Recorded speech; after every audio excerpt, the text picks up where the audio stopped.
तो इसमें उन्होंने पहले जो बताया है, एक बार देख लेते हैं कि हमें क्या क्या करना है। अपने आप में विश्वास रखें। शांत मस्तिष्क शक्ति देता है। लगातार ऊर्जावान कैसे बनाया है। प्रार्थना की शक्ति आजमाएं। सुखी होना आपके हाथ में है।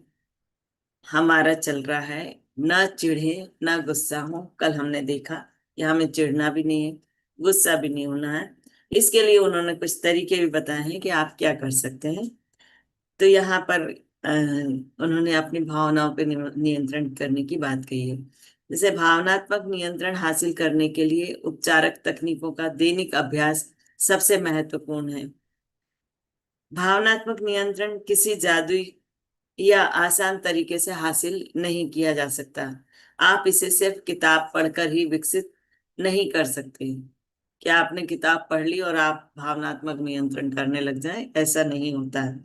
हालांकि ये अक्सर मदद जरूर करता है। मतलब ये है कि हम अगर किताबें पढ़ते हैं तो हमारे दिमाग में बातें उतरती कि नहीं, हमें ऐसा करना चाहिए और उसका अभ्यास करना है। इसे हासिल करने का इकलौता अचूक सा नुस्खा है। इस पर नियमित रूप से लगातार वैज्ञानिक रूप से काम करना और रचनात्मक आस्था विकसित करना है। मैं सुझाव देता हूं कि आप शुरुआत में तो एक मूलभूत तकनीक का प्रयोग करें। यानी आप, यहाँ पर उन्होंने एक तकनीक बताई है कि आप किस तरह से इसका अभ्यास शुरू कर सकते हैं। शारीरिक रूप से स्थित रहने की आदत डालें। फर्श पर इधर से उधर ना टहलें। अपने हाथ ना मलें, ना चिल्लाएं, ना बहस करें, ना ही तेज आवाज में बोलें। अपने आप को गुस्से में थरथराने ना दें। जब गुस्से में कांपने लगते ना कई लोग, तो वो ना करने दें। रोमांच में हमारी शारीरिक गतिविधियां तेज हो जाती हैं। इसलिए सबसे आसान जगह से शुरू करें, यानी अपनी शारीरिक गतिविधि को समाप्त कर दें। मतलब स्थिर हो जाएं, स्थिर बैठ जाएं, खड़े हो जाएं या लेट जाएं। जो आपको कंफर्टेबल लगे वो कर सकते हैं। और अपनी आवाज को धीमा करें। शांत नियंत्रण विकसित करने के लिए शांति से सोचना आवश्यक है, क्योंकि आपका शरीर उस प्रकार के विचारों के प्रति संवेदनशीलता से प्रतिक्रिया देता है। जो आपके अंदर है उसी की वो प्रतिक्रिया देता है शरीर, जो आपके मस्तिष्क से गुजरते हैं। यह भी सच है कि पहले शरीर को शांत करके मन को शांत किया जा सकता है। कहने का आशय यह है कि शारीरिक गतिविधियों का मानसिक नजरिए पर प्रभाव पड़ता है। एक भाषण में मैंने ये वह घटना सुनाई जो एक कमेटी की बैठक में घटित हुई। इसमें मैंने भाग लिया था। एक व्यक्ति जिसने मेरी इस कहानी को सुना, वह इससे इतना अधिक प्रभावित हुआ कि उसने इसे अपने दिल पे बिठा लिया। उसने समझाई गई तकनीक को आजमा कर देखा और बताया कि वह उसकी चिड़चिड़ाहट और गुस्से को नियंत्रण करने में बहुत प्रभावशाली सिद्ध हुई। मैं एक मीटिंग में था जहां विचार विमर्श चल रहा था, जो थोड़ा कटु था, कटु हो गया था। मतलब जो विचार विमर्श चल रहा था वो थोड़ा सा कटु हो गया था। लोग तनावपूर्ण हो गए और कुछ प्रतिभाशाली तो संतुलन खोने की कगार पर पहुंच गए। जो कुछ प्रतिभावान लोग थे वो अपना संतुलन ही खोने लग गए थे। चुभने वाली बातें कही गई।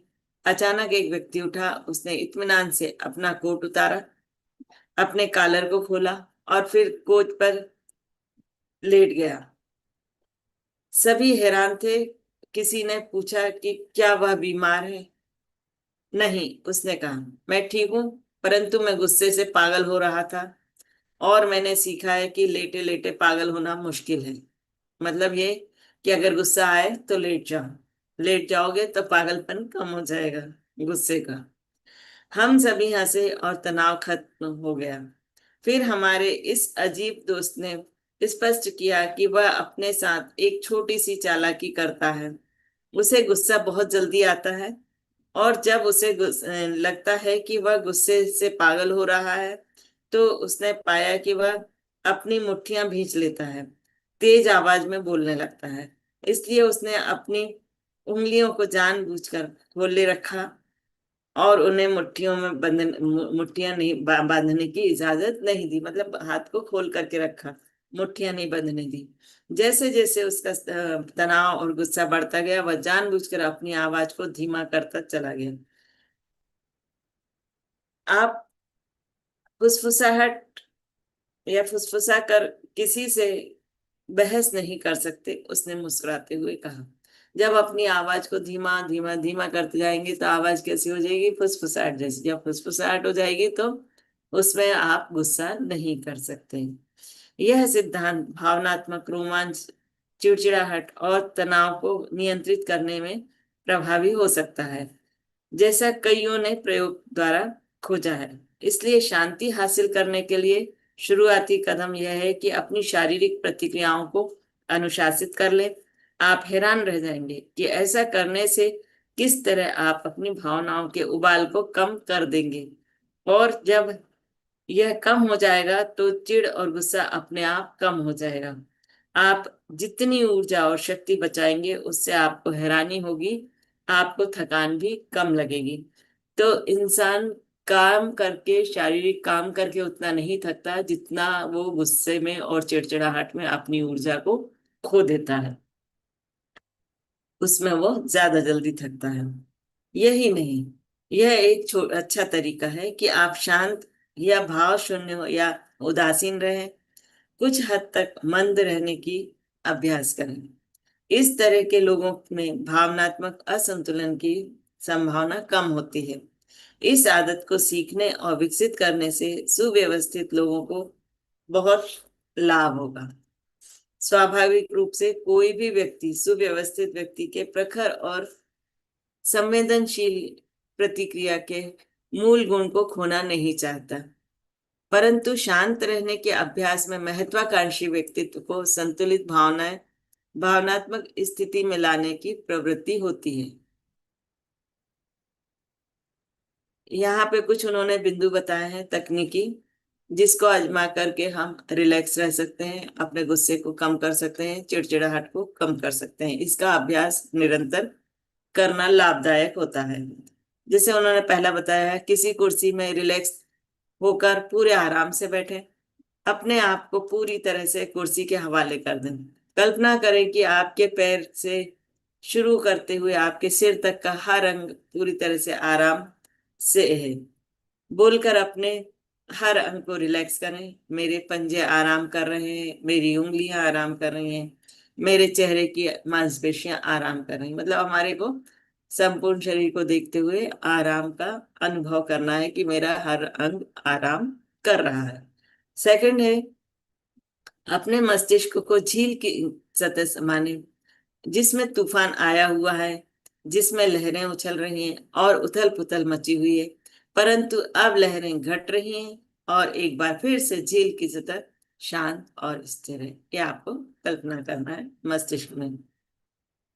तीसरा है, 2 या 3 मिनट तक अपने देखे हुए सबसे सुंदर और शांतिपूर्ण दृश्य को याद करें। कोई भी दृश्य आपने देखा हो जिसको देख करके आपको शांति महसूस हुई हो, आंखें बंद करके उस दृश्य को याद करें।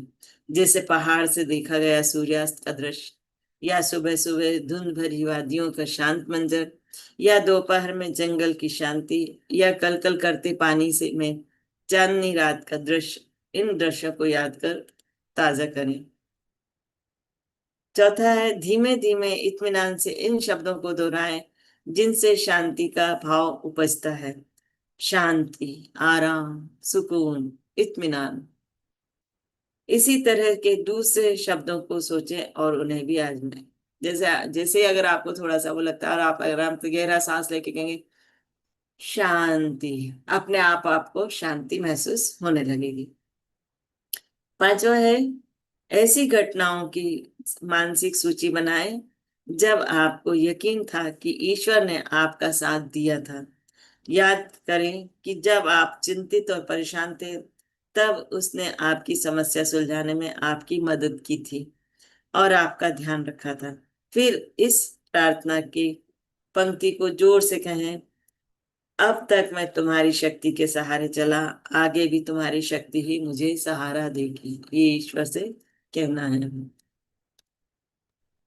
ये भी कह सकते हैं कि ईश्वर हर पल हर क्षण हमारे साथ है। छठा है, इस वाक्य को दोहराएं, जिसमें मस्तिष्क को शांत करने की अद्भुत शक्ति है, जिसका ध्यान तुम में लगा है, उसे तुम संपूर्ण शांति प्रदान करोगे। जब भी आपके पास 1 मिनट का समय हो, इसे दिन में कई बार दोहराएं। यदि संभव हो तो इसे जोर से दोहराएं, ताकि दिन के अंत तक आप इसे कई बार कह दें।